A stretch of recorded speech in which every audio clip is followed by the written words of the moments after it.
श्रीगुरुभ्यो नमः। नरसिंहोऽखिलाज्ञानमतध्वान्तदिवाकरः जयत्यमितसज्ञानसुखशक्तिभयोनिधिः व्यासाय भवनाशाय श्रीशाय गुणराशये हृद्याय शुद्धविद्याय मध्वाय च नमो नमः। प्रथमो हनुमान् नाम द्वितीयो भीम एव च पूर्णप्रज्ञस्मृतियस्तु भगवत्कार्यसाधकः आपादमौलिपर्यन्तं गुरूणाम् आकृतिं स्मरेत् तेन विघ्नाः प्रणश्यन्ति सिद्ध्यन्ति च मनोरथाः। श्रीगुरुभ्यो नमः। तं वन्दे नरसिंहतीर्थनिलयं श्रीव्यासराट् पूजितं ध्यायन्तं मनसा नृसिंहचरणं श्रीपादराजं गुरुम्। अर्थिकल्पितकल्पोऽयं प्रत्यर्थी गजकेसरी व्यासतीर्थगुरुर्भूयादस्मदिष्टार्थसिद्धये। भक्तानां मानसाम्भोज भानवे कामधेनवे नमतां कल्पतरवे जयीन्द्रगुरवे नमः। कुशाग्रमते भानुद्युते वादिभीतये आराधितश्रीपतये सुधीन्द्रयतये नमः। दुर्वादिध्वान्तरवये वैष्णवेन्दीवरेन्दवे श्रीराघवेन्द्रगुरवे नमो अत्यन्तदयाळवे। ಶ್ರೀಗುರುಭ್ಯೋ ನಮಃ. ಪರಮ ಪವಿತ್ರವಾದ ತತ್ವವಾದ ಆ ಮತವನ್ನ ನಮಗೆಲ್ಲ ಉಪದೇಶ ಮಾಡಿದವರು ಶ್ರೀಮದ್ ಆನಂದ ತೀರ್ಥ ಭಗವತ್ಪಾದಾಚಾರ್ಯರು, ಶ್ರೀಮದ್ ಮಧ್ವಾಚಾರ್ಯರು. ಅವರ ಪರಂಪರೆಯಲ್ಲಿ ಪದ್ಮನಾಭ ತೀರ್ಥರು, ನರಹರಿ ತೀರ್ಥರು, ಮಾಧವ ತೀರ್ಥರು, ಅಕ್ಷೋಭ್ಯ ತೀರ್ಥರು, ಜಯತೀರ್ಥರು ಅಂತ ಆ ಪರಂಪರೆ ಬೆಳೆದು ಬಂದಿದೆ. ಆ ರೀತಿಯಾಗಿ ಮುನಿತ್ರಯರು ಅಂತ ಪ್ರಸಿದ್ಧರಾದವರು ಶ್ರೀಮದ್ ಮಧ್ವಾಚಾರ್ಯರು, ಜಯತೀರ್ಥರು, ಶ್ರೀ ವ್ಯಾಸರಾಜರು. ಹಾಗೆ ಅಂತ ಆ ವ್ಯಾಸರಾಜರ ಶಿಷ್ಯರೇ ಶ್ರೀ ವಿಜಯೇಂದ್ರ ತೀರ್ಥರು. ಅವರ ಆರಾಧನೆಯ ದಿವಸ, ಪೂರ್ವಾರಾಧನೆ ದಿವಸದ ಪರ್ವಕಾಲದಲ್ಲಿ ನಾವು ಸೇರಿದ್ದೀವಿ. ಇಂತಹ ಒಂದು ಸಂದರ್ಭದಲ್ಲಿ ವ್ಯಾಸರಾಜರ ಗುರುಗಳು ಶ್ರೀಪಾದರಾಜರು ಅವರ ಬಗ್ಗೆ ಕೆಲವು ವಿಚಾರಗಳನ್ನು ತಿಳಿಯುವ ಒಂದು ಪ್ರಯತ್ನವನ್ನ ಇವತ್ತು ಮತ್ತೆ ನಾಳೆ ಒಂದು ಜ್ಞಾನ ಕಾರ್ಯದಲ್ಲಿ ಮಾಡೋಣ. ಈ ಒಂದು ಕಾರ್ಯವನ್ನ ಗಣಪತ್ಯಂತರ್ಗತ ಭಾರತೀಯ ರಮಣ ಮುಖ್ಯ ಪ್ರಾಣಾಂತರ್ಗತ ವಿಶ್ವಂಭರಾಭಿನ್ನ ಶ್ರೀ ಲಕ್ಷ್ಮೀ ನರಸಿಂಹದೇವರು ನಿರ್ವಿಘ್ನವಾಗಿ ನಡೆಸಲಿ ಅಂತ ಪ್ರಾರ್ಥನೆಯನ್ನು ಮಾಡ್ತಾ, ಶ್ರೀಪಾದರಾಜರು ಅವರ ಅನುಗ್ರಹ ನಮ್ಮೆಲ್ಲರಿಗೂ ಬೇಕು. ಅನೇಕ ದಾಸರ ಪದಗಳನ್ನ ರಚನೆ ಮಾಡಿದವರು. ಅವರು ಶ್ರೀಮದ್ ಆಚಾರ್ಯರ ಪ್ರಥಮ ಶಿಷ್ಯರು ಪದ್ಮನಾಭ ತೀರ್ಥರು. ಅವರ ಪರಂಪರೆಯಿಂದ 8ನೇದಾಗಿ ಪೀಠದಲ್ಲಿ ಬಂದವರು.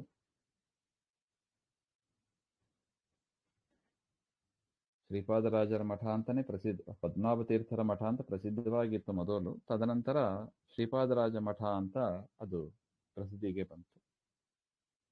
ದಾಸ ಸಾಹಿತ್ಯ, ಇವತ್ತು ನಾವೇನಾದ್ರು ದಾಸರ ಪದಗಳು ಹೇಳ್ತೀವಿ ಹಾಗೆಂದ್ರೆ ಅದಕ್ಕೆ ಮೂಲ ಸ್ಫೂರ್ತಿ ಶ್ರೀಪಾದರಾಜರು. ಹಾಗೆಂತ ಅನೇಕ ದೇವರ ನಾಮಗಳನ್ನ ರಚನೆ ಮಾಡಿಕೊಟ್ಟಿದ್ದಾರೆ. ಇತ್ತಾಂಗೆ ಇರುವೇನೋ ಹರಿಯೇ, ಕಂಗಳಿದ್ಯಾತಕೋ ಭೂಷಣಕ್ಕೆ ಭೂಷಣ ಅಂತ ಅನೇಕ ಪ್ರಸಿದ್ಧ ದಾಸರ ಪದಗಳು ನಮಗೆ ರಚನೆ ಮಾಡಿಕೊಟ್ಟವರು, ಅನುಗ್ರಹ ಮಾಡಿಕೊಟ್ಟವರು ಶ್ರೀಪಾದರಾಜರು. ಅವರ ಅಂಕಿತ ರಂಗವಿಠಲ. ಹಾಗೆ ಅಂತ ಮತ್ತೊಂದು ಕನ್ನಡ ಹರಿವಾಯು ಸ್ತುತಿ ಅಂತಲೇ ಪ್ರಸಿದ್ಧವಾದ ಮಧ್ವನಾಮ. ಅದರಲ್ಲಿ ವಾಯುದೇವರ ಮೂಲ ರೂಪ, ಅದರ ವರ್ಣನೆ, ಹನುಮ ಭೀಮ ಮಧ್ವರ ಒಂದು ಸಂಕ್ಷೇಪವಾದ ಒಂದು ಸ್ತೋತ್ರ ಅದರಲ್ಲಿ ಮಾಡಿ ಅದಕ್ಕೆ ಫಲಸ್ತುತಿಯನ್ನ ಜಗನ್ನಾಥದಾಸರು ರಚನೆ ಮಾಡಿದ್ದಾರೆ. ಈ ಮಧ್ವನಾಮ ನಿತ್ಯ ನಾವು ಪಠಿಸಬೇಕಾದ ಒಂದು ಹಾಡು, ಸುಂದರವಾದ ಹರಿವಾಯು ಸ್ತುತಿ. ಅದು ಸ್ತ್ರೀಯರು ಅವಶ್ಯವಾಗಿ ಅದನ್ನ ಮಾಡಬೇಕು, ಪಠಿಸಬೇಕು ಹಾಗೆಂತ. ಮತ್ತು ವಾಗ್ವಜ್ರ ಎನ್ನುವ ಸಂಸ್ಕೃತ ಗ್ರಂಥ ಅದು. ತತ್ವಪ್ರಕಾಶಿಕಾಗೆ ವ್ಯಾಖ್ಯಾನ ರೂಪದಲ್ಲಿ ಇರತಕ್ಕದ್ದು. ಅಂಥ ಅನೇಕ ವ್ಯಾಸ ಸಾಹಿತ್ಯ, ದಾಸ ಸಾಹಿತ್ಯಕ್ಕೆ ಅನೇಕ ಕೊಡುಗೆಗಳನ್ನು ನೀಡಿದವರು ಶ್ರೀ ಶ್ರೀಪಾದರಾಜರು. ವ್ಯಾಸರಾಜರ ವಿದ್ಯಾಗುರುಗಳಾಗಿ ಇದ್ದು ವ್ಯಾಸರಾಜರ ಅನೇಕ ಕಾರ್ಯಗಳಿಗೆ ಪ್ರೇರಕರಾಗಿ ಇದ್ದವರು. ತಿರುಪತಿಯಲ್ಲಿ ಶ್ರೀನಿವಾಸನ ಪೂಜೆ, ಕೃಷ್ಣ ದೇವರಾಯನ ರಾಜಗುರುಗಳಾಗಿ ಇದ್ದದ್ದು, ಈ ರೀತಿಯಾಗಿ ಅನೇಕ ಕಾರ್ಯಗಳನ್ನು ಅವರು ಮಾಡಿದ್ದಾರೆ ಅಂತ ಕೇಳಿ ಬರ್ತಾ ಇದೆ. ಈ ಮಠದ ಕಾರ್ಯಕ್ಷೇತ್ರ ಅಂದರೆ ಗುರುಗಳು ಮುಳುಬಾಗಿಲನ್ನಾಗಿ ಇಟ್ಟುಕೊಂಡಿದ್ರು. ಕರ್ನಾಟಕದ ಕೋಲಾರ ಹತ್ರ ಬರತಕ್ಕದ್ದು ಮುಳುಬಾಗಿಲು ಅಂತ. ಅವರ ವೃಂದಾವನವೂ ಅಲ್ಲೇ ಇದೆ. ನರಸಿಂಹ ತೀರ್ಥ ಇದೆ, ಅದರ ಸಮೀಪದಲ್ಲೇ ಇದೆ ಹಾಗೆ ಅಂತ. ಇವರ ಚರಿತ್ರೆಯನ್ನು ನೋಡುವುದಾದರೆ, ಇವರ ಹಿಂದೆ ಇದ್ದವರು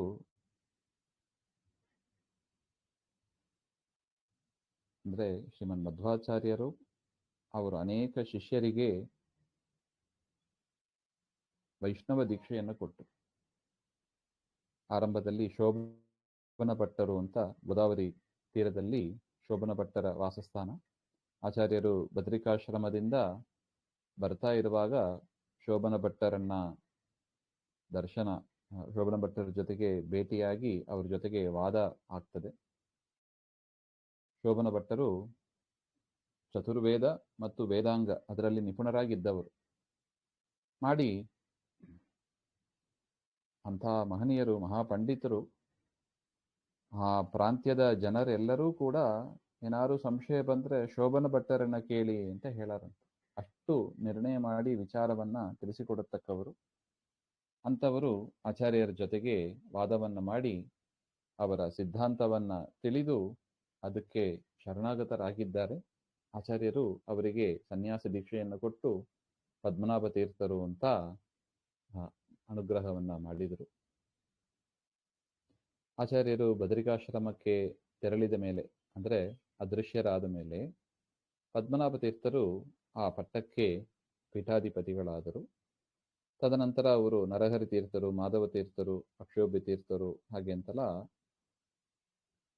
ಆ ಪೀಠದ ಪರಂಪರೆ ಬೆಳೆದು ಬರ್ತಾ ಇದೆ. ಇವತ್ತು ನಾವು ಕಾಣತಕ್ಕ ಅನೇಕ ಮಠಗಳು ಈ 4 ಪೀಠಕ್ಕೆ ಸಂಬಂಧಪಟ್ಟಂತೇನೆ ಈ ಒಂದೇ ಪೀಠ 4 ಯತಿಗಳನ್ನ ಆಶ್ರಯಿಸಿ, ಅಂದರೆ ಪೂರ್ವ ಆಚಾರ್ಯರನ್ನಾಗಿ ಅವರನ್ನ ಸ್ವೀಕರಿಸಿದ್ದಾರೆ. ಅದನ್ನು ಬಿಟ್ಟು ಪದ್ಮನಾಭ ತೀರ್ಥರು ಅನೇಕ ಕಾರ್ಯಗಳನ್ನು ಮಾಡ್ತಾ ಒಂದು ಮಠವನ್ನು ಕೂಡ ನಿರ್ಮಾಣ ಮಾಡಿದ್ದಾರೆ. ಆಚಾರ್ಯರ ಸಿದ್ಧಾಂತದ ಪ್ರಚಾರ ಆಗಬೇಕು ಅಂತ ಅದಕ್ಕೆ ಪದ್ಮನಾಭ ತೀರ್ಥ ಮಠ ಅಂತಲೇ ಪ್ರಸಿದ್ಧವಾಗಿತ್ತು. 15ನೇ ಶತಮಾನದ ತನಕ ಅದು ಪದ್ಮನಾಭ ತೀರ್ಥ ಮಠ ಅಂತಲೇ ಪ್ರಸಿದ್ಧವಾದದ್ದು. ಈ ಒಂದು ಪರಂಪರೆಯಲ್ಲಿ ಲಕ್ಷ್ಮೀಧರ ತೀರ್ಥರು, ಸಂಕರ್ಷಣ ತೀರ್ಥರು ಹಾಗೆ ಅಂತ ಅನೇಕ ಮಹನೀಯರು ಪದ್ಮನಾಭ ತೀರ್ಥರನ್ನು ಅನುಸರಿಸಿ ಬಂದಿದ್ದಾರೆ. ಆ ಪರಂಪರೆಯಲ್ಲಿ ಸ್ವರ್ಣವರ್ಣ ತೀರ್ಥರು ಅಂತ ಅವರು 7ನೇ ಪೀಠಾಧಿಪತಿಗಳು. ಪದ್ಮನಾಭ ತೀರ್ಥರಿಂದ 7ನೇಯದು. ಶ್ರೀಪಾದರಾಜರು 8ನೇ ಪೀಠಾಧಿಪತಿಗಳು ಅಂತ. ಸ್ವರ್ಣವರ್ಣ ತೀರ್ಥರ ಶಿಷ್ಯರಾಗಿ ಶ್ರೀಪಾದರಾಜರು 8ನೇ ಪೀಠಾಧಿಪತಿಯಾಗಿ, ಪದ್ಮನಾಭ ತೀರ್ಥರಿಂದ 8ನೇ ಪೀಠಾಧಿಪತಿ. ಅಂದಿನಿಂದ ಆ ಮಠ ಶ್ರೀಪಾದರಾಜ ಮಠ ಅಂತಾನೆ ಪ್ರಸಿದ್ಧವಾದದ್ದು. ಪೂರ್ವದಲ್ಲಿ ಪದ್ಮನಾಭ ತೀರ್ಥ ಮಠ ಅಂತ ಪ್ರಸಿದ್ಧವಾದದ್ದು. ಶ್ರೀಪಾದರಾಜರು ಬಂದ ಮೇಲೆ ಶ್ರೀಪಾದರಾಜ ಮಠ ಅಂತ ಇವತ್ತಿಗೂ ಕೂಡ ಅದು ಹಾಗೆ ಪ್ರಸಿದ್ಧವಾಗಿದೆ.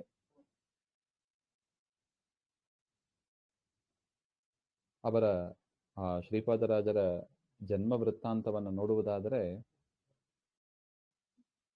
ಪುರುಷೋತ್ತಮ ತೀರ್ಥರು ಅಂತ ಇರ್ತಾರೆ ಅಬ್ಬೂರಲ್ಲಿ.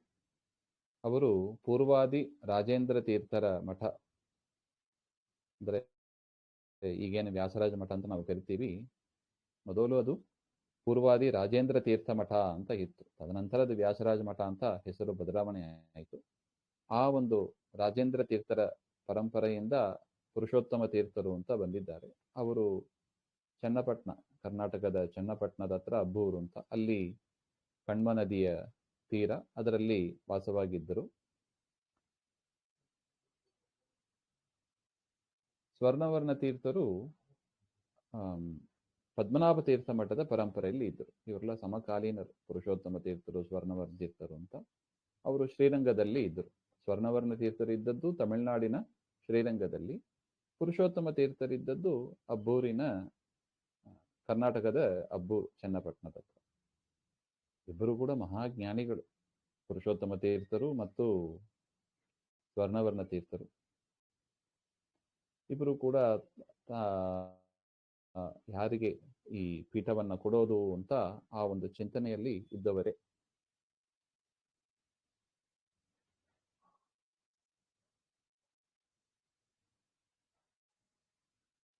ನೋಡಿ, ಅವರ ಹೆಸರೇ ನೋಡಿ, ಸ್ವರ್ಣವರ್ಣ ತೀರ್ಥರು ಅಂತ. ಅವರ ಬಣ್ಣ ಬಂಗಾರದ ಬಣ್ಣ ಅಂತ.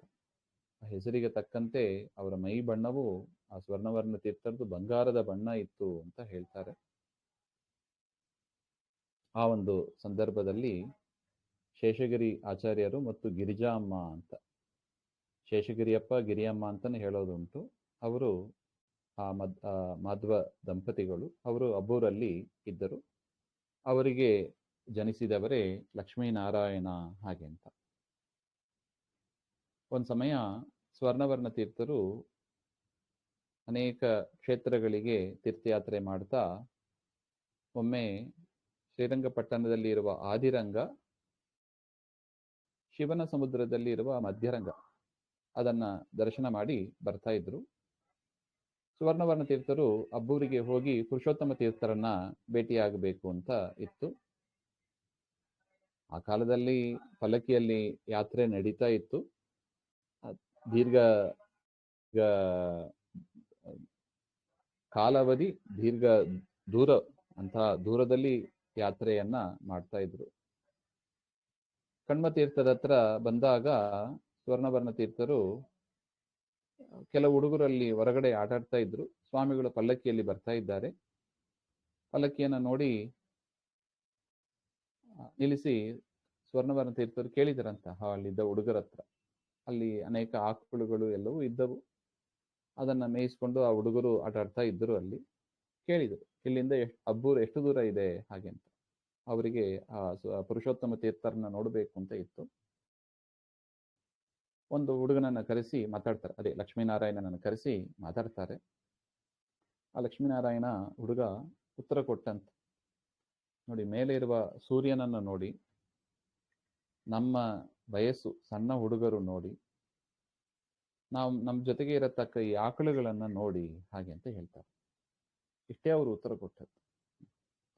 ಅಬ್ಬೂರು ಎಲ್ಲಿದೆ ಅಂತ ಕೇಳಿದರೆ, ಸೂರ್ಯನನ್ನ ನೋಡಿ, ಸೂರ್ಯನ ಸ್ಥಿತಿಯನ್ನ ನೋಡಿ, ನಮ್ಮನ್ನ ನೋಡಿ, ಆಕಳನ್ನ ನೋಡಿ ಹಾಗೆ ಅಂತ ಹೇಳಿದರೆ ಏನರ್ಥ ಇದು ಹಾಗೆಂದ್ರೆ, ಸ್ವರ್ಣವರ್ಣ ತೀರ್ಥರು ಯೋಚನೆ ಮಾಡಿದ್ರು.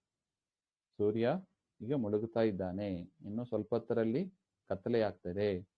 ಈ ಹುಡುಗರು ಸಣ್ಣವರಾಗಿದ್ದಾರೆ, ಜೊತೆಗೆ ಆಕಳುಗಳು ಇದೆ. ಅದರಿಂದ ಊರಿಗೆ ಕರ್ಕೊಂಡು ಹೋಗ್ತಾ ಇದ್ದಾರೆ, ಮೇಯ್ಸಕ್ಕೆ ಕರ್ಕೊಂಡು ಹೋಗಿರ್ತಾರೆ ಊರಿನಿಂದ. ವಾಪಸ್ ಸಾಯಂಕಾಲ ಮುಳುಗಿದಾಗ, ಸೂರ್ಯ ಮುಳುಗಿದಾಗ ಊರಿಗೆ ಕರ್ಕೊಂಡು ಹೋಗುವ ಪದ್ಧತಿ ಅದು. ಅದರಿಂದ ಊರು ಹತ್ತರನೇ ಇದೆ, ಸೂರ್ಯ ಮುಳುಗ್ತಾ ಇದೆ, ಅದರಿಂದ ಊರು ಹತ್ತರನೇ ಇರಬೇಕು ಅಂತ ಡೈರೆಕ್ಟ್ ಆಗಿ ಉತ್ತರ ಕೊಟ್ಟಿಲ್ಲ ಆ ಲಕ್ಷ್ಮೀನಾರಾಯಣ ಎನ್ನುವ ಹುಡುಗ. ಈ ಒಂದು ಉತ್ತರವನ್ನ ಕೊಟ್ಟಾಗ ಸ್ವರ್ಣವರ್ಣ ತೀರ್ಥರಿಗೆ ಆ ಹುಡುಗನ ಬುದ್ಧಿವಂತಿಕೆಯನ್ನು ನೋಡಿ ತುಂಬಾ ಸಂತೋಷ ಆಯಿತು, ಮೆಚ್ಚಿದ್ರು.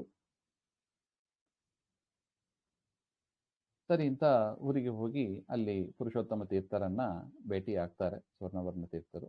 ಅವರ ಮನಸ್ಸಿನಲ್ಲಿ ಆ ಲಕ್ಷ್ಮೀನಾರಾಯಣನ ಚಿಂತನೆ ಹಾಗೆ ಇತ್ತು.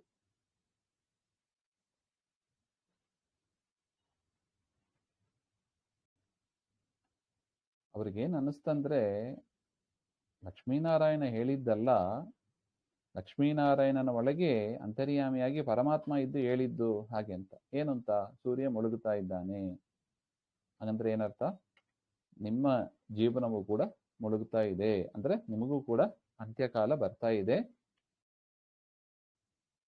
ನೀವು ಇನ್ನೂ ಹತ್ರನೇ ಇದ್ರು, ಊರು ಇನ್ನೂ ಹತ್ರನೇ ಇದೆ, ಅಂದ್ರೆ ನಿಮಗೆ ಒಂದು ಶಿಷ್ಯನನ್ನ ನೀವು ಕೊಡಬೇಕಾದ ಸಂದರ್ಭ, ಆ ಹುಡುಗ ಇಲ್ಲೇ ಹತ್ರದಲ್ಲೇ ಇದ್ದಾನೆ. ಇದೆಲ್ಲ ಅವರಿಗೆ ಸೂಚನೆ ಆದಂಗೆ ಇತ್ತಂತೆ ಆ ಲಕ್ಷ್ಮೀನಾರಾಯಣನ ಮಾತು. ಅಲ್ಲಿಂದ ಪುರುಷೋತ್ತಮ ತೀರ್ಥರನ್ನೆಲ್ಲ ಭೇಟಿಯಾಗಿ ಅವರ ಹತ್ರ ಈ ವಿಚಾರವನ್ನು ಹೇಳ್ತಾರೆ. ಈ ತರ ದಾರಿಯಲ್ಲಿ ಬರುವಾಗ ಒಂದು ಹುಡುಗ ಈ ರೀತಿಯಾಗಿ ಹೇಳಿದ ಹಾಗೆ ಅಂತ. ಪುರುಷೋತ್ತಮ ತೀರ್ಥರು ಕೂಡ ಆ ಅವರಿಗೆ ಭಾರಿ ಸಂತೋಷ ಆಯ್ತು. ಸ್ವರ್ಣವರ್ಣ ತೀರ್ಥರು ಹೇಳಿದ್ರು, ನಾನು ಈ ಹುಡುಗನನ್ನ ಕರೆದುಕೊಂಡು ಹೋಗಿ ಸನ್ಯಾಸ ಕೊಡ್ತೇನೆ ಹಾಗೆ ಅಂತ ಹೇಳೇ ಬಿಟ್ರಂತೆ ಪುರುಷೋತ್ತಮ ತೀರ್ಥರ ಹತ್ರ. ಪುರುಷೋತ್ತಮ ತೀರ್ಥರು ಕೂಡ ಆಯಿತು ಅಂತ ಒಪ್ಪಿಗೆ ಕೊಡ್ತಾರೆ. ಆದರೆ ಆ ಲಕ್ಷ್ಮೀ ನಾರಾಯಣರ ತಂದೆ ತಾಯಿ ಅದಕ್ಕೆ ಒಪ್ಪಿಗೆ ಕೊಟ್ಟಿಲ್ಲ, ಸನ್ಯಾಸ ಬೇಡ ಹಾಗೆ ಅಂತ. ಅವರ ಹತ್ರ ಪುರುಷೋತ್ತಮ ತೀರ್ಥರು ಮಾತನಾಡಿ ಅವ್ರನ್ನ ಕನ್ವಿನ್ಸ್ ಮಾಡಿ ಲಕ್ಷ್ಮೀನಾರಾಯಣರನ್ನ ಪದ್ಮನಾಭ ತೀರ್ಥ ಮಠಕ್ಕೆ ಕೊಡ್ತಾ ಇದ್ದಾರೆ.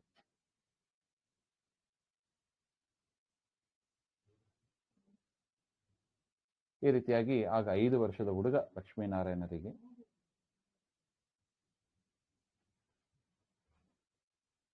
ತದನಂತರ ಪದ್ಮನಾಭ ತೀರ್ಥ ಮಠಕ್ಕೆ ಶಿಷ್ಯರನ್ನು ಕೊಟ್ಟ ಪುರುಷೋತ್ತಮ ತೀರ್ಥರಿಗೂ ಕೂಡ ಬಹುಬೇಗನೆ ಶಿಷ್ಯರು ಕೂಡ ಸಿಕ್ಕಿದ್ರು. ಅವರೇ ಬ್ರಹ್ಮಣ್ಯ ತೀರ್ಥರು ಅಂತ. ಅವರು ಲಕ್ಷ್ಮೀನಾರಾಯಣ ಎಲ್ಲರೂ ಲಕ್ಷ್ಮೀನಾರಾಯಣ ತೀರ್ಥರು ಅಂತ ಅವರೇ, ಶ್ರೀಪಾದರಾಜರು ಅವರೆಲ್ಲ ಚಿಕ್ಕಪ್ಪ ದೊಡ್ಡಪ್ಪನ ಮಕ್ಕಳುಗಳೇ. ಒಂದು ರೀತಿಯಾಗಿ ಅವರೆಲ್ಲ ಸಹೋದರರೇ. ಆ ಬ್ರಹ್ಮಣ್ಯ ತೀರ್ಥರ ಶಿಷ್ಯರಾಗಿ ವ್ಯಾಸರಾಜರು ಮುಂದೆ ಬರ್ತಾರೆ ಹಾಗೆ ಅಂತ. ಈ ರೀತಿಯಾಗಿ ಪುರುಷೋತ್ತಮ ತೀರ್ಥರಿಗೂ ಬ್ರಹ್ಮಣ್ಯ ತೀರ್ಥರು ಸಿಕ್ಕಿದರು. ಸ್ವರ್ಣವರ್ಣ ತೀರ್ಥರಿಗೂ ಕೂಡ ಲಕ್ಷ್ಮೀನಾರಾಯಣ ತೀರ್ಥರು ಸಿಕ್ಕಿದ್ರು ಹಾಗೆ ಅಂತ. ತದನಂತರ ಸ್ವರ್ಣವರ್ಣ ತೀರ್ಥರು ಅವರಿಗೆ ವಿದ್ಯಾಭ್ಯಾಸವನ್ನ ಮಾಡ್ತಾ ಅವರಿಗೆ 8 ವರ್ಷ ಇರುವಾಗ ಉಪನಯನವನ್ನು ಮಾಡ್ತಾರೆ. ಸುಮಾರು 1412 ಆದ ಘಟನೆ ಇದು, 1412. ತದನಂತರ ಸನ್ಯಾಸವನ್ನು ಕೊಟ್ಟು ಲಕ್ಷ್ಮೀನಾರಾಯಣ ಮುನಿ ಅಂತ, ಲಕ್ಷ್ಮೀನಾರಾಯಣ ತೀರ್ಥರು ಅಂತ ಸನ್ಯಾಸ ನಾಮವನ್ನ ಕೂಡ ಕೊಡ್ತಾ ಇದ್ದಾರೆ. ತದನಂತರ ಸ್ವರ್ಣವರ್ಣ ತೀರ್ಥರು ಅವರ ಉತ್ತಮ ವಿದ್ಯೆಗಾಗಿ ರಾಘವೇಂದ್ರ ಸ್ವಾಮಿಗಳ ಮಠದ ಪರಂಪರೆ ವಿಭುಧೇಂದ್ರ ತೀರ್ಥ ಮಠ ಅಂತ ಆಗ ಅದು ಪ್ರಸಿದ್ಧವಾಗಿತ್ತು. ಆ ವಿಭುಧೇಂದ್ರ ತೀರ್ಥರ ಹತ್ರ ಅವರು ಕಳಿಸ್ತಾ ಇರ್ತಾರೆ. ವಿಭುಧೇಂದ್ರ ರಾಯರ ಮಠ ಅಂದ್ರೆ ರಾಯರ ಗುರುಗಳು ಸುಧೀಂದ್ರರು, ಅವರ ಗುರುಗಳು ವಿಜೇಂದ್ರರು, ಅವರ ಗುರುಗಳು ಹಾಗೆ ಅಂತ ಗುರುಗಳ ಗುರುಗಳು ವಿಭುಧೇಂದ್ರ ತೀರ್ಥರು ಅಂತ ಆ ಪರಂಪರೆ ಹಾಗೆ ಬರ್ತಾ ಇರ್ತದೆ. ವಿಭುಧೇಂದ್ರ ತೀರ್ಥರಿಗೆ ಭಾರಿ ಸಂತೋಷ, ತನ್ಮನತ ಲಕ್ಷ್ಮೀನಾರಾಯಣ ತೀರ್ಥರು ಪಾಠಕ್ಕಾಗಿ ಬರ್ತಾ ಇದ್ದಾರೆ ಅಂತ ತುಂಬಾ ಅಟೆನ್ಷನ್ ಕೊಟ್ಟು ಅವರಿಗೆ ವಿದ್ಯಾಭ್ಯಾಸವನ್ನ ಮಾಡಿದರು. ಒಮ್ಮೆ ವಿಭುಧೇಂದ್ರ ತೀರ್ಥರು ಕೊಪ್ಪರದ ಹತ್ರ ಬರ್ತಾ ಇದ್ದಾರೆ, ಲಕ್ಷ್ಮೀನಾರಾಯಣ ತೀರ್ಥರು ಕೂಡ ಜೊತೆಗೆ ಬರ್ತಾ ಇದ್ದಾರೆ. ಆ ಸಂದರ್ಭದಲ್ಲಿ ಉತ್ತರಾದಿ ಮಠದ ರಘುನಾಥ ತೀರ್ಥರು ಅವರು ಅಲ್ಲಿಗೆ ಭೇಟಿಯಾಗ್ತಾರೆ. 3 ಜನರು ಕೂಡ ಒಟ್ಟಿಗೆ ಇದ್ದರು, ವಿಭುಧೇಂದ್ರ ತೀರ್ಥರು, ಲಕ್ಷ್ಮೀನಾರಾಯಣ ತೀರ್ಥರು, ರಘುನಾಥ ತೀರ್ಥರು ಹಾಗೆ ಅಂತ. ಯಾವುದೋ ಒಂದು ಸಂದರ್ಭ ಎಲ್ಲರೂ ಕೂಡ ಅಲ್ಲಿ ಭೇಟಿಯಾದರು, 3 ಸನ್ಯಾಸಿಗಳು ಕೂಡ. ಮಾರನೇ ದಿವಸ ಲಕ್ಷ್ಮೀನಾರಾಯಣ ತೀರ್ಥರು ಸುಧಾ ಅನುವಾದ ಮಾಡ್ತಾ ಇದ್ದಾರೆ. ಶ್ರೀಮನ್ ನ್ಯಾಯ ಸುಧಾ ಅನುವಾದ ರಘುನಾಥ ತೀರ್ಥರ ಮುಂದುಗಡೆ ಮಾಡ್ತಾ ಇದ್ದಾರೆ. ಅದನ್ನ ಕೇಳಿ ರಘುನಾಥ ತೀರ್ಥರಿಗೆ ಭಾರಿ ಸಂತೋಷ ಆಯ್ತಂತೆ. ರಘುನಾಥ ಲಕ್ಷ್ಮೀನಾರಾಯಣ ತೀರ್ಥರ ಆ ಒಂದು ವಿದ್ಯೆ ಅದನ್ನ ನೋಡಿ ಹೇಳಿದರಂತೆ, ನಾವೆಲ್ಲರೂ ಕೂಡ ಶ್ರೀಪಾದರು ಅಂದ್ರೆ ಸನ್ಯಾಸಿಗಳು ಅಂತ ಅರ್ಥ, ಆದರೆ ನೀವು ಶ್ರೀಪಾದರಾಜರು ಹಾಗೆ ಅಂತ ಅವರಿಗೆ ಹೆಸರನ್ನು ಕೊಟ್ಟರು ಹಾಗೆ ಅಂತ ಹೇಳ್ತಾರೆ. ಅವತ್ತಿನಿಂದ ಲಕ್ಷ್ಮೀನಾರಾಯಣ ತೀರ್ಥರು ಶ್ರೀಪಾದರಾಜರು ಆದರು ಹಾಗೆ ಅಂತ ಹೇಳ್ತಾ ಇದ್ದಾರೆ. ವಿಭುಧೇಂದ್ರ ತೀರ್ಥರು ಕೂಡ ಅದನ್ನ ಒಪ್ಪಿದರು ಹಾಗೆ ಅಂತ.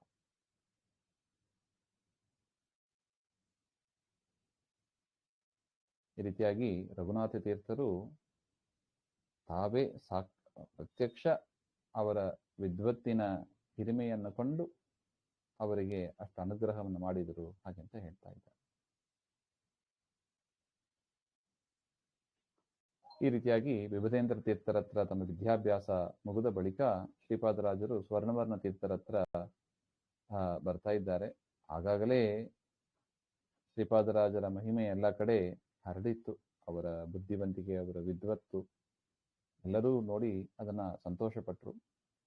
1420 ಸ್ವರ್ಣವರ್ಣ ತೀರ್ಥರು ತಮ್ಮ ಉತ್ತರಾಧಿಕಾರಿಯಾಗಿ ಶ್ರೀಪಾದರಾಜರನ್ನ ಮಾಡಿ ಅವರು ವೃಂದಾವನ ಪ್ರವೇಶರಾದರು ಅಂತ ಹೇಳ್ತಾರೆ.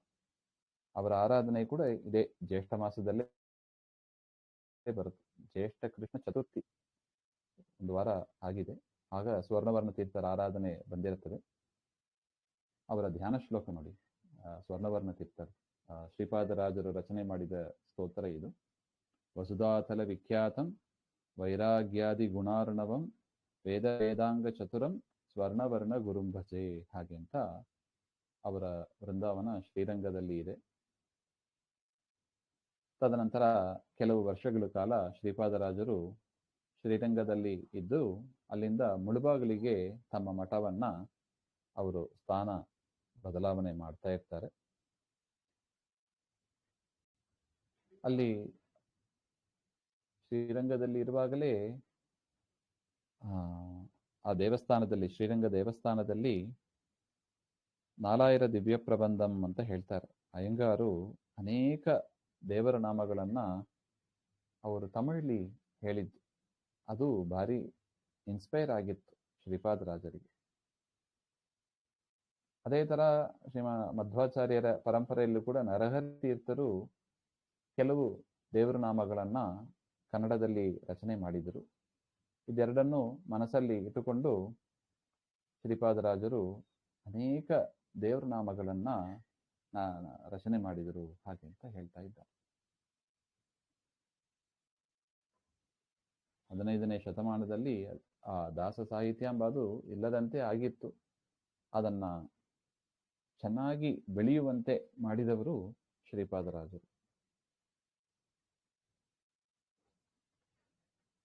ನಶಿಸಿ ಹೋದ ಆ ದಾಸಗಾನ ಅದನ್ನ ಮತ್ತೆ ಪುನರ್ಜೀವನಗೊಳಿಸಿದವರು ಶ್ರೀಪಾದರಾಜರು ಅಂತ.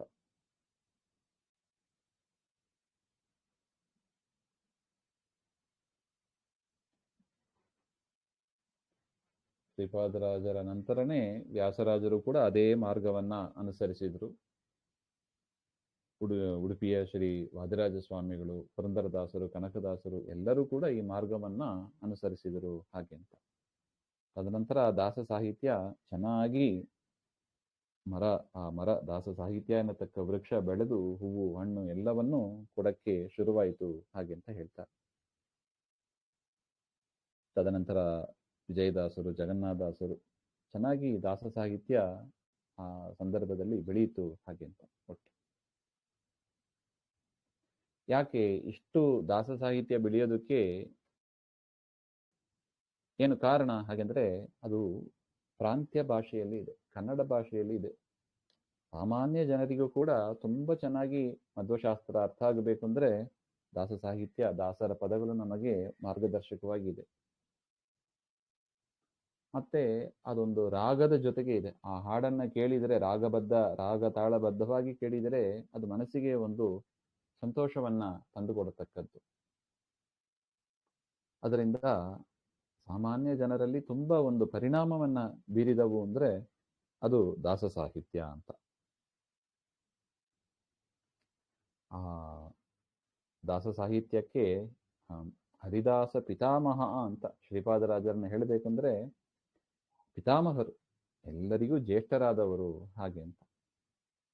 ಅದರಿಂದಲೇ ದಾಸ ಸಾಹಿತ್ಯವನ್ನು ಹೇಳುವಾಗ ನಮಃ ಶ್ರೀಪಾದರಾಜಾಯ ನಮಸ್ತೆ ವ್ಯಾಸಯೋಗಿನಿ ನಮಃ ಪುರಂದರಾರ್ಯಾಯ ವಿಜಯಾರ್ಯಾಯ ತೇ ನಮಃ ಹಾಗೆ ಅಂತ ಈ 4 ಜನರನ್ನ ಸ್ಮರಿಸೋದು ನೋಡಿ. ಮೊದಲು ನಮಸ್ಕಾರ ಮಾಡೋದು ಶ್ರೀಪಾದರಾಜರಿಗೆ ಆ ದಾಸ ಸಾಹಿತ್ಯವನ್ನು ಹೇಳುವಾಗ, ತದನಂತರ ವ್ಯಾಸರಾಜರು, ಪುರಂದರದಾಸರು, ವಿಜಯರಾಯರು ಹಾಗೆ ಎಲ್ಲರಿಗೂ ಕೂಡ ನಮಸ್ಕಾರವನ್ನು ಮಾಡಿ ಹಾಡು ಹೇಳುವ ಒಂದು ಪದ್ಧತಿ ಇದೆ.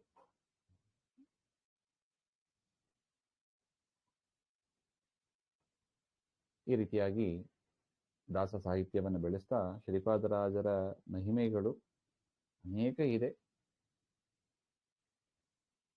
ಸಾಳ್ವ ನರಸಿಂಹ ಅಂತ ರಾಜನ ಬ್ರಹ್ಮಹತ್ಯಾ ದೋಷವನ್ನ ಪರಿಹಾರ ಮಾಡ್ತಾರೆ. ಏನಾಗಿತ್ತಂದ್ರೆ ವಿಜಯನಗರ ಸಾಮ್ರಾಜ್ಯದಲ್ಲಿ ಸಾಳ್ವ ನರಸಿಂಹ ಅವನು ರಾಜನಾಗಿದ್ದ. ಅವನು ವಿಷ್ಣು ಭಕ್ತ.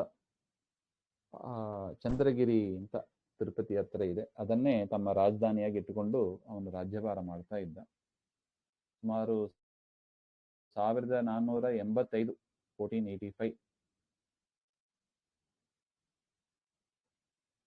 ಆ ಸಂದರ್ಭದಲ್ಲಿ ವಿಜಯನಗರದ ವಿರೂಪಾಕ್ಷ ಅಂತ ಆ ರಾಜನನ್ನ ಸೋಲಿಸಿ ಸಾಳ್ವ ನರಸಿಂಹ ತಾನು ರಾಜನಾದ ಹಾಗೆ ಅಂತ. ಆದರೂ ಚಂದ್ರಗಿರಿಯಲ್ಲಿ ಅವನು ವಾಸ ಮಾಡ್ತಾ ಇದ್ದ. ಆ ಒಂದು ಸಂದರ್ಭದಲ್ಲಿ ಗೊತ್ತಾಯ್ತು, ಆ ತಿರುಪತಿಯಲ್ಲಿ ಇರತಕ್ಕ ಅರ್ಚಕರು ತಮ್ಮ ಅಧಿಕಾರ, ಆ ದೇವಸ್ಥಾನಕ್ಕೆ ಬರತಕ್ಕ ಒಡವೆಗಳು, ವಸ್ತ್ರಗಳು, ಅದೆಲ್ಲವನ್ನು ಕೂಡ ತಮ್ಮ ಸ್ವಂತಕ್ಕೆ ಬಳಸಿಕೊಳ್ತಾ ಇದ್ದಾರೆ ಅಂತ ಗೊತ್ತಾಯಿತು ಸಾಳ್ವ ನರಸಿಂಹನಿಗೆ. ಅದರಿಂದ ಅವನಿಗೆ ಭಾರಿ ಸಿಟ್ಟು ಬಂತು. ತಿರುಪತಿಗೆ ಹೋಗ್ತಾನೆ, ಹೋಗಿ ಆ ಅರ್ಚಕರ ವಂಶ ಎಲ್ಲರನ್ನೂ ನಾಶ ಮಾಡಿಬಿಡ್ತಾನೆ. ಮತ್ತೆ ಏನೋ ಒಂದು ಪೂಜೆಗೆ ಅಂತ ಏನೋ ಒಂದು ವ್ಯವಸ್ಥೆ ಮಾಡಿ ಬರ್ತಾ ಇದ್ದಾನೆ. ಆಗ ಅವನಿಗೆ ಬ್ರಹ್ಮಹತ್ಯಾ ದೋಷ ಬರ್ತದೆ. ಅನೇಕ ಅರ್ಚಕರನ್ನ, ಬ್ರಾಹ್ಮಣರನ್ನ ಕೊಂದದ್ದರಿಂದ ಅವನಿಗೆ ಬ್ರಹ್ಮಹತ್ಯಾ ದೋಷ ಬಂದಿದೆ ಅಂತ ಗೊತ್ತಾಯಿತು. ಅವನು ಶ್ರೀಪಾದರಾಜರಿಗೆ ಶರಣು ಹೋಗ್ತಾನೆ. ಶ್ರೀಪಾದರಾಜರಿಗೆ ಅವರ ವ್ಯಕ್ತಿತ್ವ ಗೊತ್ತಾಯಿತು, ಅವರ ಸ್ವರೂಪ ಏನು ಎಲ್ಲ ಗೊತ್ತಾಗ್ತದೆ, ಜ್ಞಾನಿಗಳಿಗೆ ಗೊತ್ತಾಗ್ತದೆ.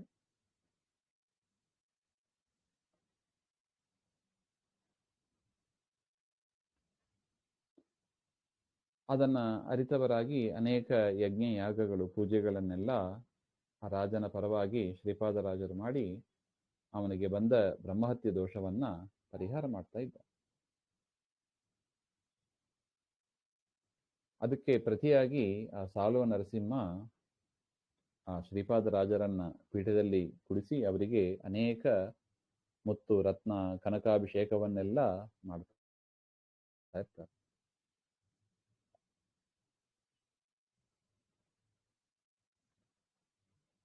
ಶ್ರೀಪಾದರಾಜರು ಅವರು ಸನ್ಯಾಸಿ ಆದ್ದರಿಂದ ಮತ್ತೆ ಅದನ್ನ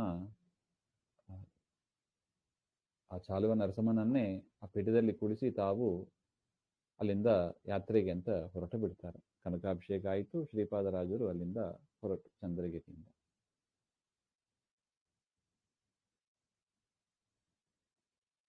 ಮತ್ತೊಮ್ಮೆ ಬಾರಿ ಒಂದು ಬಡ ಬ್ರಾಹ್ಮಣ, ಅವನು ಗೊತ್ತಿರದೆ ಬ್ರಹ್ಮಹತ್ಯ ಮಾಡಿರ್ತಾನೆ. ಅವನು ಕೂಡ ಶ್ರೀಪಾದರಾಜರಿಗೆ ಬಂದು ಶರಣು ಹೋಗ್ತಾನೆ. ಅವರಿಗೂ ಕೂಡ ಗೊತ್ತಾಯಿತು, ಶ್ರೀಪಾದರಾಜರಿಗೆ ಆ ಬ್ರಾಹ್ಮಣ ಕೂಡ ಒಳ್ಳೆಯವ ಹಾಗೆ ಅಂತ ಗೊತ್ತಾಯಿತು. ಏನೋ ಚಾತುರ್ಯದಿಂದ ಆಗಿದೆ ಹಾಗೆ ಅಂತ. ಅದರಿಂದ ಮಾರನೇ ದಿವಸ ಪೂಜಾ ಕಾಲಕ್ಕೆ ನೀ ಬಾ ಹಾಗೆ ಅಂತ ಶ್ರೀಪಾದರಾಜರು ಹೇಳ್ತಾರೆ. ಆಗ ಶಂಖತೀರ್ಥ ಪೂಜೆ ಕೊನೆಯಲ್ಲಿ ಶಂಖತೀರ್ಥ, ಶಂಖ ಬ್ರಹ್ಮಣ ಮಾಡಿ ಅದನ್ನ ಪ್ರೋಕ್ಷಣೆ ಮಾಡುವ ಪ್ರಸಂಗ ಇರುತ್ತದೆ. ಶ್ರೀಪಾದರಾಜರು ಹೇಳ್ತಾರೆ, ಅವನು ಬಂದ, ಆ ಶಂಖತೀರ್ಥವನ್ನ ಅವನ ಮೇಲೆ ಪ್ರೋಕ್ಷಣೆ ಮಾಡ್ತಾರೆ. ಈ ರೀತಿಯಾಗಿ ಅನೇಕ ವಾರಗಳು ನಡೆದಿದೆ. ಒಂದು ಬಾರಿ ಶ್ರೀಪಾದರಾಜರು ಹೇಳಿದರು, ನಿನ್ನ ಪಾಪ ಎಲ್ಲ ಪರಿಹಾರ ಆಗಿದಪ್ಪ, ನೀನು ಶುದ್ಧನಾದಿ ಹಾಗೆ ಅಂತ ಹೇಳಿದಾಗ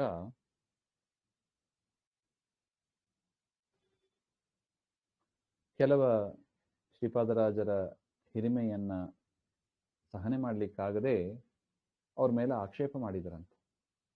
ಏನಿದು ಬ್ರಹ್ಮಹತ್ಯಾ ದೋಷ ಪರಿಹಾರ ಆಯಿತು, ಏನೋ ಶಂಖದ ನೀರಿಂದ ಪ್ರೋಕ್ಷಣೆ ಮಾಡ್ತಾರೆ, ಪರಿಹಾರ ಆಯಿತು ಅಂದ್ರೆ ಅದು ಹೇಗಾಗ್ಲಿಕ್ಕೆ ಸಾಧ್ಯ ಹಾಗೆ ಅಂತ ಆಕ್ಷೇಪ ಮಾಡಲಿಕ್ಕೆ ಶುರು ಮಾಡಿದರು. ಶ್ರೀಪಾದರಾಜರಿಗೂ ಕೂಡ ಈ ವಿಚಾರ ಕೇಳಿ ಬಂತು. ಅವ್ರನ್ನ ಕರೆಸಿರೋದಂತ, ಬಂದು ಪರೀಕ್ಷೆ ಮಾಡೋಣ ಬನ್ನಿ ಅಂತ ಒಂದು ಬಿಳಿ ಬಟ್ಟೆಯನ್ನ ತೆಗೆಯಕ್ಕೆ ಹೇಳಿದರು. ಅದನ್ನ ಕಪ್ಪು ಮಾಡಿದರು, ಗೇರು ಎಣ್ಣೆ ಅಂತಾರೆ. ಆ ಗೇರು ಎಣ್ಣೆಯಲ್ಲಿ ಅದ್ದಿ ಇಟ್ಟರೆ ಅದಷ್ಟು ಬೇಗ ಹೋಗೋದೇ ಇಲ್ಲ, ಕಪ್ಪಾಗ್ಬಿಡ್ತಂತೆ ಆ ಬಟ್ಟೆ. ಶ್ರೀಪಾದರಾಜರು ಕಮಂಡಲವಿಂದ ಆ ನೀರನ್ನ ತೆಗೆದು ಪ್ರೋಕ್ಷಣೆ ಮಾಡ್ತಾರೆ. ಶಂಖತೀರ್ಥವನ್ನ ಪ್ರೋಕ್ಷಣೆ ಮಾಡಿದರೆ ಆ ಕ್ಷಣದಲ್ಲಿ ಅದು ಬಿಳಿ ಆಗ್ಬಿಡುತ್ತಂತೆ. ಕಪ್ಪಾಗಿದ್ದ ಬಟ್ಟೆ ಅದು ಬಿಳಿ ಆಯಿತು ಹಾಗೆ ಅಂತ ಹೇಳ್ತಾರೆ. ಅಷ್ಟು ಮಹಿಮೆಯನ್ನ ಶ್ರೀಪಾದರಾಜರು ತೋರಿಸಿದ್ರು ಹಾಗೆ ಅಂತ.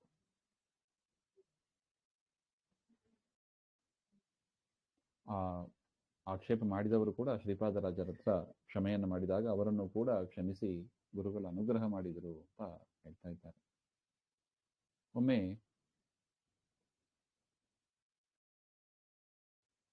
ಶ್ರೀಪಾದರಾಜರು ವ್ಯಾಸರಾಜರನ್ನ ಪೂಜೆ ಮಾಡು ಅಂತ ಹೇಳಿದ್ರಂತೆ. ಆಗ ಅನೇಕ ಸಂಪುಟಗಳು ಇರುತ್ತವೆ. ಒಂದು ಸಂಪುಟವನ್ನು ಮಾತ್ರ ಶ್ರೀಪಾದರಾಜರು ತೆರೆದೇ ಇಲ್ಲ, ತೆರೆಯಕ್ಕಾಗಿಲ್ಲ ಅಂತ ಹಾಗೆ ಇಟ್ಟಿದ್ರು. ಆ ಸಂಪುಟವನ್ನೇ ವ್ಯಾಸರಾಜರು ತೆರೆದಿದ್ದಾರೆ. ಅಲ್ಲಿ ವಿಗ್ರಹಗಳು ಇದ್ದಿದೆ, ಅದನ್ನ ತೆರೆದಿದ್ದಾರೆ. ಏನೋ ತೆರಿಬೇಕು ನೋಡಿದ್ರು, ಅದು ಓಪನ್ ಆಗೋಯ್ತು.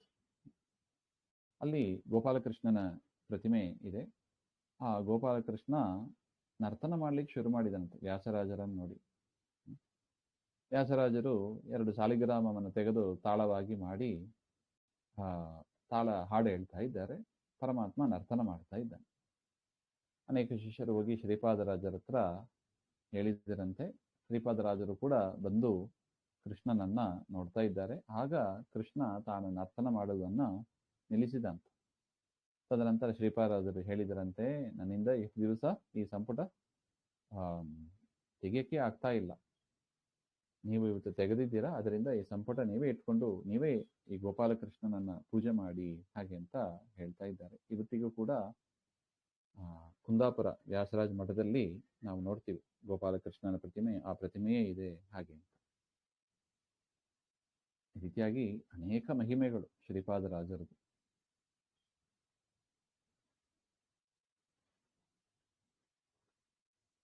ಶ್ರೀಪಾದರಾಜರು ವ್ಯಾಸರಾಜರಿಗೆ ಪಾಠ ಹೇಳ್ತಾ ಇದ್ದರು ಮುಳುಬಾಗಲಲ್ಲಿ. ಒಮ್ಮೆ ಒಂದು ಗುಹೆಯಲ್ಲಿ ವ್ಯಾಸರಾಜರು ತಪಸ್ ಮಾಡ್ತಾ ಇರುವಾಗ ಒಂದು ಸರ್ಪ ಬಂದಿತ್ತಂತೆ. ಶ್ರೀಪಾದರಾಜರ ಶಿಷ್ಯರೆಲ್ಲ ನೋಡಿ ಶ್ರೀಪಾದರಾಜರ ಹತ್ರ ಬಂದು ಹೇಳಿದರಂತೆ, ಈ ರೀತಿಯಾಗಿ ಯಾವುದೋ ಸರ್ಪ ವ್ಯಾಸರಾಜರನ್ನ ಸುತ್ತಕೊಂಡಿದೆ ಹಾಗೆ ಅಂತ. ಶ್ರೀಪಾದರಾಜರು ಅಲ್ಲಿ ಬಂದು ನೋಡ್ತಾರೆ, ಸರ್ಪ ಸುತ್ತಕೊಂಡಿದೆ. ಆ ಸರ್ಪದ ಭಾಷೆಯಲ್ಲೇ ಶ್ರೀಪಾದರಾಜರು ಮಾತನಾಡಿದ್ದರಂತೆ. ಆ ಸರ್ಪ ಹೇಳಿತಂತೆ, ನಾನು ಶೇಷದೇವರು, ಆದಿಶೇಷ ಹಾಗೆ ಅಂತ, ನಾನು ವ್ಯಾಸರಾಜರನ್ನ ಅನುಗ್ರಹ ಮಾಡುವುದಕ್ಕಾಗಿ ನಾನು ಇಲ್ಲಿಗೆ ಬಂದಿದ್ದೇನೆ ಹಾಗೆ ಅಂತ. ಶ್ರೀಪಾದರಾಜರಿಗೆ ಭಾರಿ ಸಂತೋಷ. ಎಂಥ ಶೇಷದೇವರ ಅನುಗ್ರಹವನ್ನ ಪಡೆದ ವ್ಯಾಸರಾಜರು.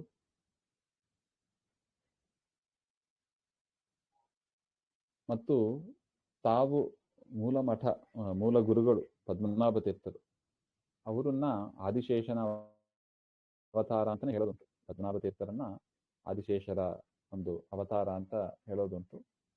ನಮ್ಮ ಗುರುಗಳೇ ಬಂದಿದ್ದಾರೆ, ಆಶೀರ್ವಾದ ಮಾಡ್ತಾ ಇದ್ದಾರೆ ಅಂತ ಸಂತೋಷ ಆಯ್ತು. ಶ್ರೀಪಾದರಾಜರಿಗೆ ತುಂಬಾ ಸಂತೋಷ ಆಯ್ತು ಅಂತ ಹೇಳ್ತಾರೆ. ಆ ಶೇಷನಿಗೂ ಕೂಡ ಸಾಷ್ಟಾಂಗ ನಮಸ್ಕಾರ ಮಾಡ್ತಾರೆ. ಮತ್ತೆ ಆ ಶೇಷ, ಆ ಸರ್ಪ ಹೋಗ್ತದಲ್ಲಿಂದ. ವ್ಯಾಸರಾಜರು ಕೂಡ ತಪಸ್ಸಿನಿಂದ ಬಂದು ತಾವು ಪಡೆದ ಅನುಗ್ರಹವನ್ನೆಲ್ಲ ಗುರುಮುಖದಿಂದ ಕೇಳಿ ಅವರು ಕೂಡ ಸಂತುಷ್ಟರಾದರು ಅಂತ ಹೇಳ್ತಾರೆ. ತದನಂತರ ಶ್ರೀಪಾದರಾಜರನ್ನ ಆ ಸಾಳುವ ನರಸಿಂಹ ಮತ್ತೆ ಮತ್ತೆ ಕರಿತಾ ಇರ್ತಾನೆ, ನೀವು ಬಂದುಬಿಡಿ ಚಂದ್ರಗಿರಿಯಲ್ಲಿ ನಮ್ಮ ಜೊತೆಗೆ ಇರ್ರಿ, ನಮಗೆ ರಾಜಗುರುಗಳಾಗಿರ್ರಿ ಹಾಗೆ ಅಂತ ಹೇಳ್ತಾ ಇದ್ದಾರೆ.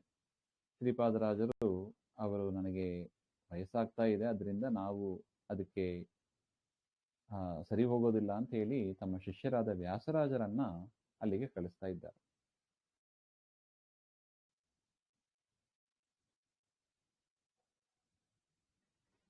ಅದರಿಂದ ವ್ಯಾಸರಾಜರು ಅಲ್ಲಿಗೆ ಹೋಗಿ ರಾಜಗುರುಗಳಾಗಿದ್ದರು ಇರೋದಕ್ಕೆ ಇವ್ರದ್ದು ಒಂದು ಕಾರಣ, ಶ್ರೀಪಾದರಾಜರು ಒಂದು ಮುಖ್ಯ ಕಾರಣ ಅಂತ ಹೇಳ್ತಾರೆ.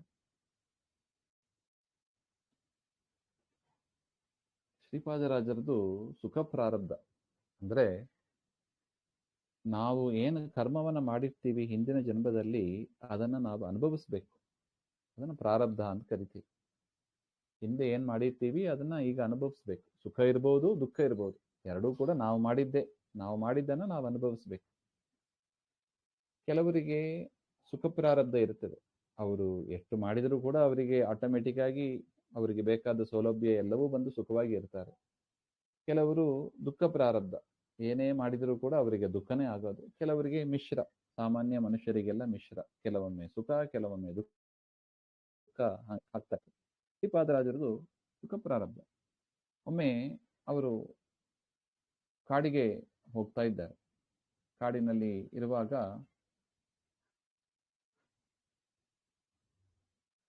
ಜ್ಞಾನಿಗಳಿಗೆ ಅದು ಯಾವುದೂ ಇರೋದಿಲ್ಲ. ಪ್ರಾರಬ್ಧ ಕರ್ಮ ಏನೇ ಆಗಲಿ, ಸುಖವಾಗಲಿ ದುಃಖವಾಗಲಿ ಪರಮಾತ್ಮನ ಪ್ರಸಾದ ಅಂತ ಅವರಿಗೆ ಅದು ಬೇಸತ್ತಿಲ್ಲದೆ ಅದನ್ನು ಅವರು ಒಪ್ಪಿಕೊಂಡು ಅವರು ಹೋಗ್ತಾರೆ. ಶ್ರೀಪಾದರಾಜರ ವಿಷಯದಲ್ಲಿ ಅವರು ಸುಖ ಪ್ರಾರಬ್ಧ. ಅವರು ಊಟ ಮಾಡುವಾಗ 64 ಪಲ್ಯಗಳು ಇರಬೇಕಂತ, ತರಕಾರಿ. ಅಷ್ಟು ವಿಶಿಷ್ಟವಾದ ಭೋಜನ ಅವರದ್ದು. ಜನ ಎಲ್ಲ ಆಕ್ಷೇಪ ಮಾಡಿದರು, ಒಂದು ಸನ್ಯಾಸಿಗಳಾಗಿ ಎಷ್ಟು ತಗೊಳ್ತಾರೆ ಇವರು ಹಾಗೆ ಅಂತ. ಆಯಿತು ಅಂತ ಶ್ರೀಪಾದರಾಜರು ಒಂದು ದಿವಸ ಕಾಡಿಗೆ ಹೋದ್ರಂತೆ. ಅಲ್ಲಿ ಪೂಜೆಯನ್ನೆಲ್ಲ ಮಾಡ್ತಾ ಇರ್ತಾರೆ. ಕಾಡಿನಲ್ಲಿ ಇದ್ದಾಗ ಯಾರೋ ಒಬ್ರು ಅವರಿಗೆ ಕನಸಾಯ್ತಂತೆ. ಒಂದು ವ್ಯಾಪಾರಿ ತಿರುಪತಿಗೆ ದೇವಸ್ಥಾನಕ್ಕೆ ಸಮರ್ಪಣೆ ಮಾಡಬೇಕು ಅಂತ ಹೋಗ್ತಾ ಇರ್ತಾರೆ. ಆಗ ಅವರ ಕನಸಿನಲ್ಲಿ ಶ್ರೀನಿವಾಸ ಹೇಳಿದನಂತೆ, ನೀನು ಕೊಟ್ಟ ಆ ವ್ಯಾಪಾರಿಗೆ ನಿನ್ನ ಪದಾರ್ಥವನ್ನೆಲ್ಲ ನಾನು ಸ್ವೀಕಾರ ಮಾಡಿದ್ದೇನೆ, ಇಲ್ಲೇ ಕಾಡಿನಲ್ಲೇ ಇದ್ದಾರೆ ಶ್ರೀಪಾದರಾಜರು ಅಂತ, ಅವರಿಗೆ ಈ ಪದಾರ್ಥವನ್ನೆಲ್ಲ ನೀನು ಕೊಟ್ಟು ಬಿಡು ಹಾಗೆ ಅಂತ. ಆ ವ್ಯಾಪಾರಿಯು ಕೂಡ ಹುಡುಕಿ ಬಂದು ಶ್ರೀಪಾದರಾಜರ ಹತ್ರ ಎಲ್ಲವನ್ನು ಕೂಡ ಸಮರ್ಪಣೆ ಮಾಡ್ತಾ ಇರ್ತಾರೆ. ನೋಡಿದೆ ಅಂದಿನ ದಿವಸ ಗೋಪಿನಾಥ ದೇವರಿಗೆ ವಿಶೇಷವಾಗಿ ಪೂಜೆಯನ್ನು ಮಾಡಿ ಎಲ್ಲ ಆ ವ್ಯಾಪಾರಿ ತಂದದ್ದನ್ನೆಲ್ಲ ಸಮರ್ಪಣೆ ಮಾಡಿದರು ಹಾಗೆ ಅಂತ.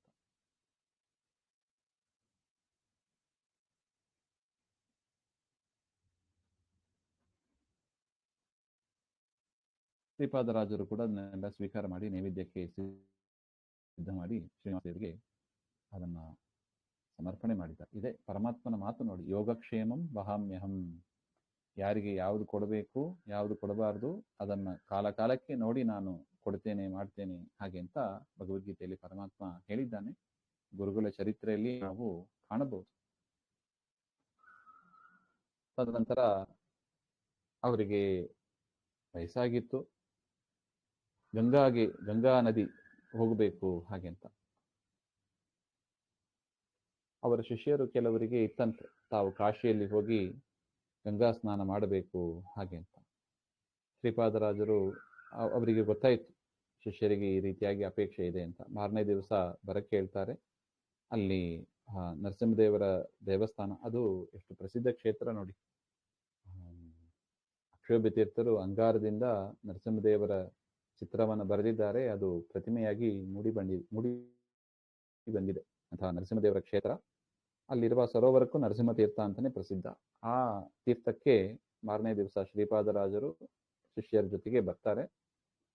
ಶ್ರೀಪಾದರಾಜರು ಗಂಗೆಯನ್ನ ಪ್ರಾರ್ಥನೆ ಮಾಡಿದರೆ ಇದ್ದಕ್ಕಿದ್ದಾಗಿ ಮಳೆ ಶುರುವಾಯಿತು. ಆ ಮಳೆಯಿಂದ ಗಂಗಾ ನೀರು ಆ ಸರೋವರದಲ್ಲಿ ಬಂತು ಹಾಗೆ ಅಂತ ಹೇಳ್ತಾರೆ. ಬಿಳಿ ಬಣ್ಣದ ನೀರು ಅಲ್ಲಿಂದ ಬಂತು ಹಾಗೆ ಅಂತ ಹೇಳ್ತಾರೆ. ಒಂದು ನರಸಿಂಹ ತೀರ್ಥದ ಒಂದು ಮೂಲೆಯಲ್ಲಿ ಆ ರೀತಿಯಾದ ಗಂಗಾ ಪ್ರವಾಹ ಉತ್ಪನ್ನವಾಯಿತು ಅಂತ ಹೇಳ್ತಾರೆ. ಅದರಿಂದ ಜಯ ಜಯಕಾರ ಆಗಿ ಎಲ್ಲರಿಗೂ ಕೂಡ ತುಂಬ ಸಂತೋಷ ಆಯಿತು. ಗಂಗಾ ನದಿಯಲ್ಲಿ ಸ್ನಾನ ಮಾಡಿದರು ಹಾಗೆ ಅಂತ. ಅದರಿಂದ ಮುಳಬಾಗಿಲು ಆ ನರಸಿಂಹ ತೀರ್ಥದಲ್ಲಿ ಮಾಡುವ ಸ್ನಾನ ಅದು ಗಂಗಾ ನದಿಯ ಸ್ನಾನ ಅಂತ ಅಷ್ಟರ ಮಟ್ಟಿಗೆ ಒಂದು ಪ್ರಸಿದ್ಧಿ ಇದೆ. ತದನಂತರ ಶ್ರೀಪಾದರಾಜರು ತಮ್ಮ ಶಿಷ್ಯರಿಗೆ ಪಟ್ಟವನ್ನು ಕೊಟ್ಟು ಹೈಗ್ರೀವ ತೀರ್ಥರು ಅಂತ ನಾಮಕರಣ ಮಾಡಿ ಆ ನರಸಿಂಹ ತೀರ್ಥ ಸಮೀಪದಲ್ಲೇ ಜ್ಯೇಷ್ಠ ಶುಕ್ಲ ಚತುರ್ದಶಿ ದಿವಸ ವೃಂದಾವನಸ್ಥರಾಗ್ತಾರೆ. ವ್ಯಾಸರಾಜರು ಗುರುಗಳನ್ನ, ತಮ್ಮ ವಿದ್ಯಾಗುರುಗಳನ್ನ ಹೊಗಳುವಾಗ ತಮ್ಮಂದೇ ನರಸಿಂಹ ತೀರ್ಥ ನಿಲಯಂ ಶ್ರೀ ವ್ಯಾಸರಾಜ್ ಪೂಜಿತಂ ಧ್ಯಾಯಂತಂ ಮನಸಾ ನೃಸಿಂಹ ಚರಣಂ ಶ್ರೀಪಾದರಾಜಂ ಗುರುಂ. ಸದಾ ನರಸಿಂಹದೇವರನ್ನ ಧ್ಯಾನ ಮಾಡ್ತಾ ಇರತಕ್ಕವರು ಶ್ರೀಪಾದರಾಜರು. ಅವರಿಗೆ ನರಸಿಂಹ ತೀರ್ಥದಲ್ಲಿ ನೆಲೆಸಿ ಇರುವ ಆ ವ್ಯಾಸರಾಜರನ್ನ, ಆ ಶ್ರೀಪಾದರಾಜರನ್ನ ನಾನು ಸದಾ ಚಿಂತನೆ ಮಾಡ್ತೇನೆ, ನಮಸ್ಕಾರ ಮಾಡ್ತೇನೆ, ಸ್ತೋತ್ರ ಮಾಡ್ತೇನೆ ಅಂತ ಅದರ ಅಭಿಪ್ರಾಯ. ಈ ರೀತಿಯಾಗಿ ಶ್ರೀಪಾದರಾಜರ ಮಹಿಮೆ ಅಂದರೆ ಅನೇಕ ದಾಸ ಸಾಹಿತ್ಯಗಳು, ಮಧ್ವನಾಮ ಮತ್ತು ವಾಗ್ವಜ್ರ ಎನ್ನತಕ್ಕ ಗ್ರಂಥ ನಮಗೆ ಉಪಲಬ್ಧವಿರೋದು ಅಷ್ಟೇ ಆಗಿದೆ. ನಾಳೆ ಅವರ ಕೆಲವು ಕೃತಿ ರತ್ನಗಳನ್ನು ವಿಶೇಷವಾಗಿ ಅವಲೋಕನ ಮಾಡೋಣ ಅಂತ ಹೇಳ್ತಾ, ಎಸ್ ಸರ್ವಗುಣ ಸಂಪೂರ್ಣ ಸರ್ವದೋಷ ವಿವರ್ಜಿತ ಪ್ರಿಯತಾಂ ಪ್ರೀತೆ ಬಾಲಂ ವಿಷ್ಣುರ್ಮೆ ಪರಮಸೂರತ್ ಶ್ರೀಮಧ್ವಾಂತರ್ಗತ ಶ್ರೀಕೃಷ್ಣಾರ್ಪಣಮಸ್ತು. ಶ್ರೀ ಹರೇ